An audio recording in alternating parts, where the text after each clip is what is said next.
G'day ladies and gents, welcome to War Thunder with Mags, and welcome aboard the CL-13a.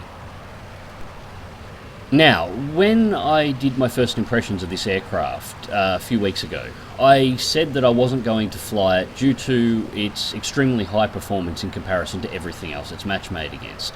I basically said that the aircraft wasn't a fair machine to currently have in the lines, and I was disappointed about that because I did actually enjoy flying the aircraft. I've changed my mind on that. I am now will be flying the CL-13 out. I won't fly it often, but I still will be flying it. Now, the reason I changed my mind was actually one of my own videos. As I was gathering together all my data to put together my 1.41 matchmaking video, I had an epiphany on the CL-13 and all the currently under-tiered aircraft in the game that I've been avoiding flying because they are either under-tiered or have errors in their flight model. Why am I balancing Gaijins' game for them? Gaijins' job as a developer is to create a really good game, and as a multiplayer competitive game, to create a matchmaking system that allows all aircraft to operate competitively against one another within the frames of the matchmaker. My job as a pilot is to unlock aircraft that I wish to fly or tanks that I wish to drive and use them. That's it. That's the end of my responsibilities. That's all I have to do. At the moment, I'm not flying particular aircraft because I'm trying to make the matchmaking fair because Gaijin's not doing their job right, and I'm sick to death of trying to do Gaijin's job for them, so I'm no longer going to. For the last 4 patches, I've been avoiding flying particular aircraft due to the fact that they've been clubbing in some situations or others, or, they have massive flight model errors. That's all going out the window. I will apologise to anyone I shoot down while flying these aircraft. I do feel bad about it, but blame Gaijin for creating the matchmaking error as it is, not me for piloting the planes. Now I've taken off, shot my way through to altitude. There was nothing there, so I've ducked back below the clouds to see if there was anything hiding below the cloud cover. No, nothing but bots here. A friend in the 262 is going through and cleaning up all the AI at the moment. A lot of people get annoyed with players shooting down AI at the start of the match rather than players. In this situation, I really don't care. It's a 262 that's wound up in Korea. Let him have his AI. He's going to have all sorts of troubles later on the match as the Sabres and the F9F start showing up, so let him scoop up what he can.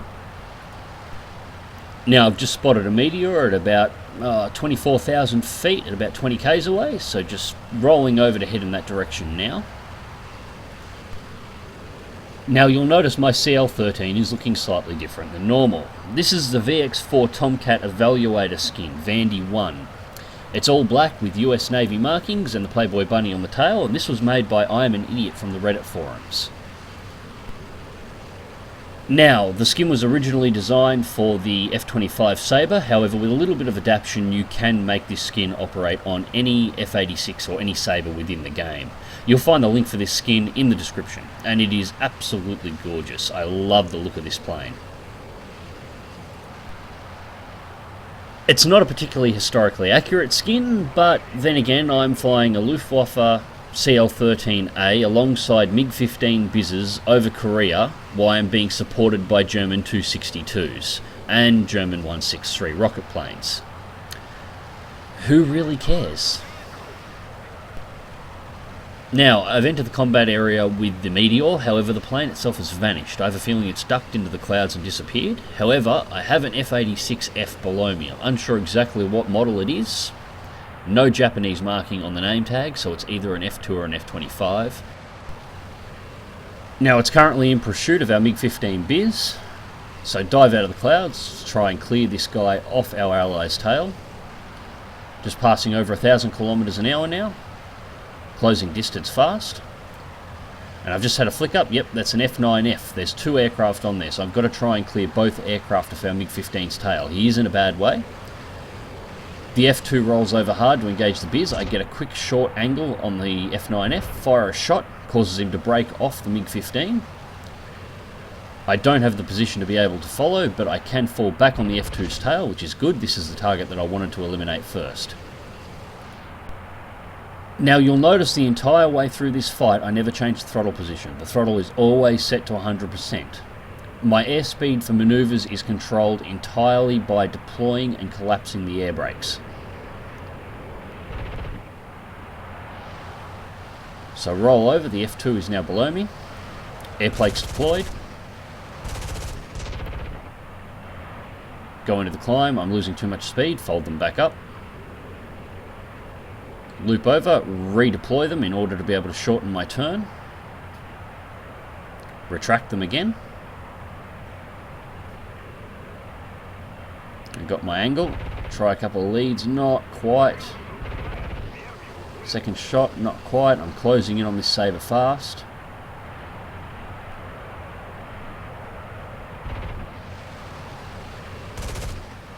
It's actually quite hard aiming 50 cals at this speed. Get a spray, just clip him lightly, nothing major. Deploy and retract the air brakes again in order to make that turn, and there's the shot. Set him on fire, run pace. Keep the plane folded up and get the hell out of here. I've spotted a red dot on my tail. The F9F from before has tried to dive on to clear me.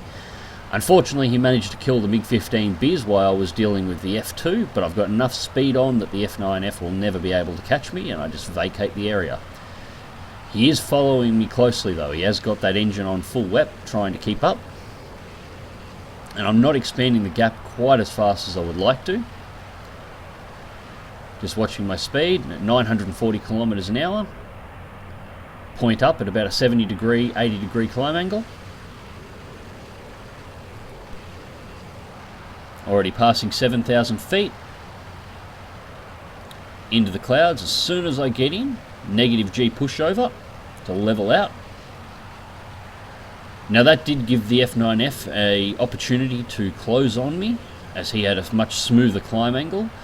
But as soon as I got into the cloud bank, the red box dropped. He no longer can see me. The cloud is obscuring my dot, so he'll be unable to track me. Quickly change direction, turn 45 degrees off straight angle to left, and just cruise away to get some airspeed up in the clouds. I've just disappeared. He has no idea where I've gone. He is likely going to dive into the clouds to do exactly the same thing. Now I'm looking off into the distance and I can see our 262 is going for a landing on the runway after having harassed the AI, which is exactly what he should have done in this match. 262 should not wind up in these battles to begin with. So he's been cleaning out the AI. Our second CL-13 is engaging that meteor, so I'm going to move over and give him a bit of assistance. Now I'm aware that F9F will have ducked into the clouds, exactly the same as I just did. When I engage this meteor, I'm likely going to have an F9F that is not visible until it makes its move on me. And exactly as I thought, the F9F has disappeared into the clouds. As I engage this meteor, it is going to be above me and hidden until it's ready to strike. The cloud cover moves right around to where the meteor is engaging me. If he stays in the clouds, the meteor will provide a proxy spot. He'll be able to drop on me exactly when he's ready. Now I'm closing distance rapidly on this meteor. It is, well, I put them in the same category as F9Fs. They're not comparable in terms of speed performance, although the meteors have incredible climb rate and can get high really quickly. They can actually keep up with CLs when they're fully upgraded in terms of climb. Their elevation control is also phenomenal. If you get on the tail of one of them, it's quite often they'll just stand on the elevators and they'll just turn completely outside of you. If you try and get into a looping fight with one, they will turn inside of you and kill you, so you do need to be wary. Now, again using the air brakes to modulate speed in order to be able to turn on. I'm only going to have a limited window. Fire my shots. Good solid hits, but meteors are fairly durable. They'll take a few 50 cals to take down. And it looks like the meteor pilot actually knows me and says hello. Take it into the vertical for a few seconds, straight line in order to gain some altitude, and then complete a rollover loop to fall back onto the meteor's tail. That damage, why there were no criticals, this is jet combat. Those 50 cals would have damaged something badly. I'm not entirely sure what yet, but it should have been enough to maybe cripple an engine, maybe damage some control surfaces, meaning this should be an easy kill.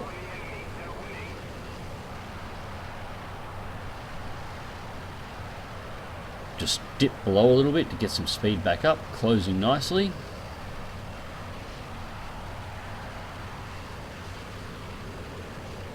Just checking the sky around me as I'm flying. I'm looking for that F9F still. It's a good thing I was too.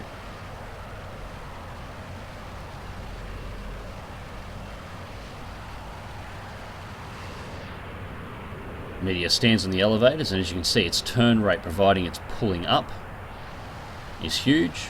That's when I spot the dot on the radar, roll the plane hard, and stand it straight back into the vertical. The F9F is here somewhere. I don't know exactly where it is. I'm still tracking what that F8 is doing. I don't want it to fall into my tail. Leveling out and heading straight out the other end. The dot's disappeared again, but I know it's here. It's sitting in the clouds above me somewhere. Take a moment to respond to a message in chat, and that was probably the dumbest thing to do at that moment. F9F drops out of the clouds and gets a shot on me before its dot appears on the radar. Cripples my elevator and my rudder. I still have rudder and elevation control, but it's taken about half of it out. Luckily, I was already at about 800 kilometers an hour when he hit me. The plane was already moving faster than a faster speed than he can maintain out of the dive, so he just bugs out and moves back to escort the Meteor, and I just pull away. Now, a couple of minutes of me flying straight and level have passed. The F9F is escorting the Meteor back to their base so it can get a repair, and hunting the 262 in the process, so I take the opportunity while they're on the other side of the map to land the CL-13, get a refuel and a repair. The most important part of this is actually the refuel. While I still do have 10 minutes worth of fuel in the tank at this moment, the CL-13 can only carry 24 minutes total. I've used 14 minutes in the fight up to this point. I run at 100% throttle at all times, so 24 minutes is exactly 24 minutes. The Panther that I'm fighting against and the Meteor, however, can carry easily 2 to 3 times this fuel load, so I need to take the fuel dosage when I can. If I do not pick up fuel at partway through the match while fighting these aircraft, they could just extend this match out and literally run me out of fuel and wait at the airbase until I have no choice but to land. In fact, this is the most common way I've actually lost matches in the CL. If the F9Fs hide in the cloud cover for long enough, eventually I will fuel out and I will have to land and they will just gun me down. Now, the Meteor, as it turns out, wasn't so much of a problem. I'm not sure exactly what happened, but he crashed on his way back to base. I'm assuming the damage was critical in his landing and he got an unrepairable aircraft. So the Meteor's out, it's only the F9F left. He's ducking in and out of the clouds over here. It's taken nearly 10 minutes to try and locate this guy, which would have put me on fuel vapors if I had not picked up that refuel when I did. As it is now, I've got 17 minutes of fuel in the tank, and I'm in a fine position to engage. Take my first shot, miss, he just jinks out of the way. This is a skilled F9F pilot here. Again, use the air brakes, arrest speed and allow me to bring the nose around.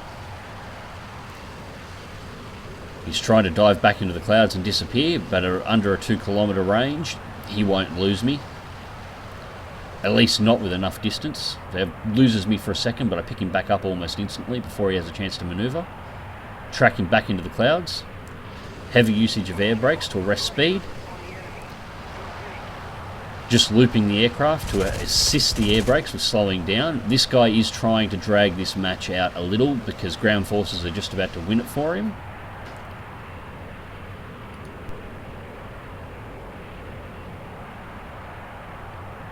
Holding the air brakes on during the manoeuvring. I'm not giving quite enough lead. Now fold the air brakes up. I'm trying to pursue. The F9F actually has more energy coming out of those turns, so he's pulling away from me rapidly, but this is a CL. It will wind up fast.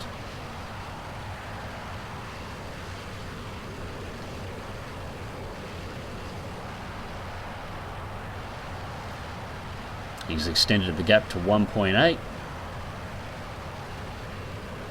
Just putting into a gentle climb. He's no longer extending the gap, and I am now gaining altitude as well as closing distance on him at the same time. He's not going to be able to run, he's just realised, so he knows he's going to have to brake in just a moment. This actually turned out to be a really intense little match. They are literally one tank short of winning this game. All their ground forces have to do is pop that last tank, and this match is over. The F9F realises I'm closing back in, attempts to brake hard again. I turn with, I don't bother trying to turn with him past the 90-degree arc. There's no point. Better to take it into the vertical, loop over, and then turn that way. It allows me a tighter turning angle in the CL. Not enough to keep up with an F9F, but if he straight lines a little bit, it may give me an advantage. Again, he turns underneath me, so I take it back into the vertical and loop over.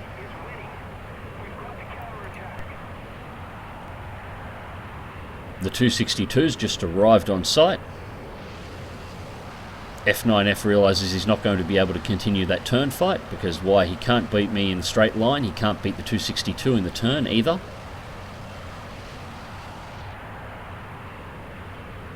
Take the Sabre back into the vertical. He's now running for base AA and flak cover.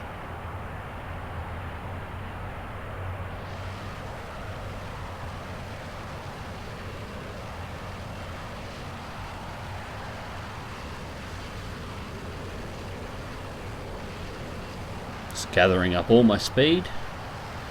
I need to kill him now, otherwise ground forces are going to take out that tank, and then all this work will be a loss. In a way, I was actually sort of hoping the ground forces did exactly that. These guys deserve to win. And he tries to nose, yaw the plane over, take the shot, go straight past and keep the speed on, and I've crippled his wing controls. Into the ground he goes. And that's the end of the match.